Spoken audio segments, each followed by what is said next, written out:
তাই বলে বলে শুভ তোর শাখার ঘরের আপরে পথের বিপদে ভাবিতে গুলিতে মহিল যখন হইতে সিনার সহিতে বাজিল ঘরের আপরে পথের বিপদ ভাবিতে যখন তুই রাখালে বাবাকে সহ গোছারণে দিয়েছিস তোরা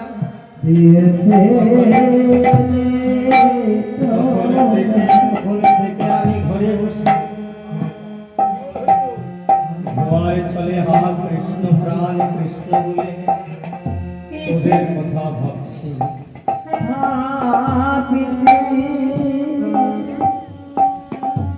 ও ভাই সুবলে রে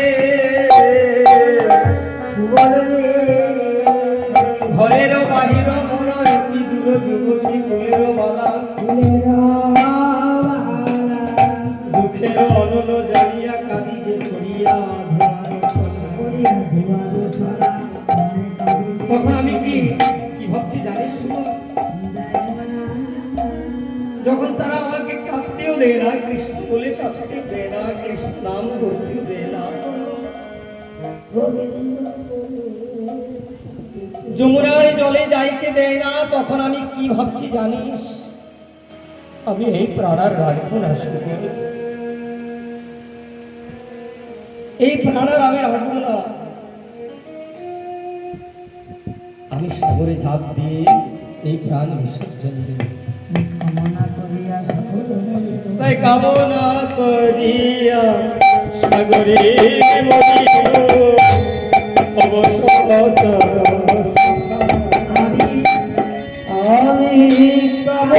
আমি কামনা করিয়া সাগরে মরিব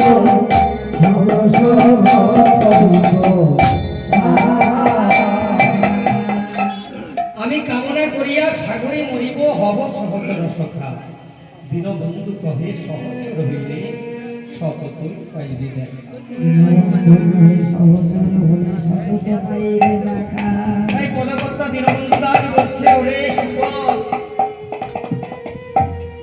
সুবলের ভাবে ভাবিত হয়ে বলছে যদি তুমি সহচর হতে পারো সঙ্গের সাথী হতে পারো এখনই তুমি প্রাণ গোবিন্দকে পাবে এখনই তুমি প্রাণ গোবিন্দের দেখা পাবে অমনি সুবল এসে এসে বলছে তুমি চিন্তা করো না তোমাকে নিতে আমি এসেছি হে বিনোদিনী তোমাকে নিতে এসেছি তোমার কোনো চিন্তা নয় আমি এই বর্ধনপুরে আসার কারণ তোমাকে নেওয়া তাই হাসিয়া সুবল কহে শুনো বিনোদিনী তোমারে লইতে ধরি আসিয়াছি বিনোদিনী তোমার হাসিয়া সুবল কহে শুনো বিনোদিনী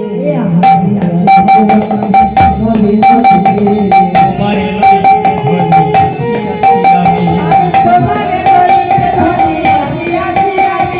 সহচর চারি হরি তোমার লাগিয়া তোমার কুঞ্জের তীরে আছে রমণীয়া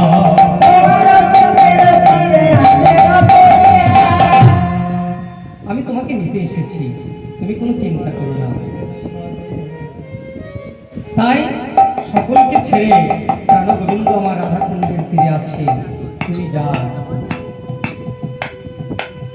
আমার বেশ তুমি পরিধান করে তুমি রাধা কুঞ্জের তীরে চলে যাও আপনার বেশভূষা ব্যবস্থা আমারে করিয়া তোমার বেশ তাই আমার বেশ করে তুমি চলে যাও দীনবন্ধু দাসের বড় অনুসূত হইয়া কইল বড় আনন্দ পেলেন রাধারানী আনন্দ ধরে না আজ আনন্দ ধরে না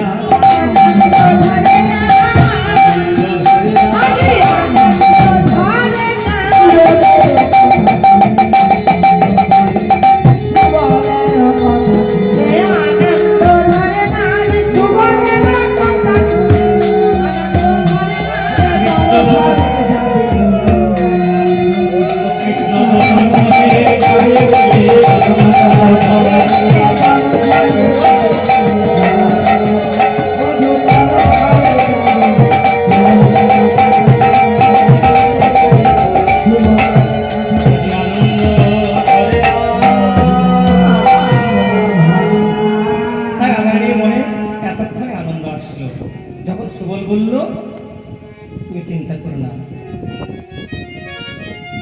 তোমার প্রাণনাথের সঙ্গে মিলন করাবো বলে আমি তোমাকে কাছে এসেছি। খুব আনন্দ, খুব খুশি হলেন। এবার খুশি হয়ে কি করছেন? বেশভূষা পরিধান করছেন। পরিবার তরে শাড়ি দিল আজুরিয়া, কোটিতে বান্ধিল ধুতি, কোটিতে বান্ধিল ধুতি যত্ন করে। করের কনকন দিল সুবলের হাতে, নিজ হাতে কবরী বাঁধিয়া দিল মাথা।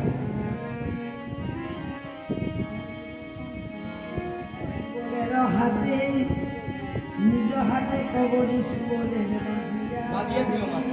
মাথে।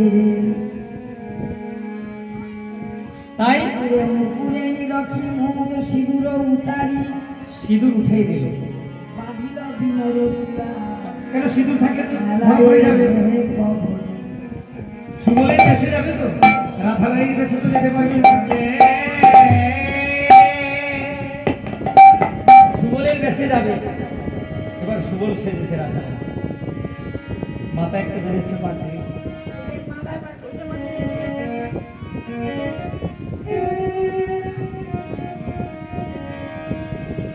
একটা মাথায় বেঁধেছে এলাই কবরী। চুলটাকে কি করলো? উঠায়ে বেঁধে তার উপর দিয়ে পাঠিয়ে ধরে দিল। এবার সুবল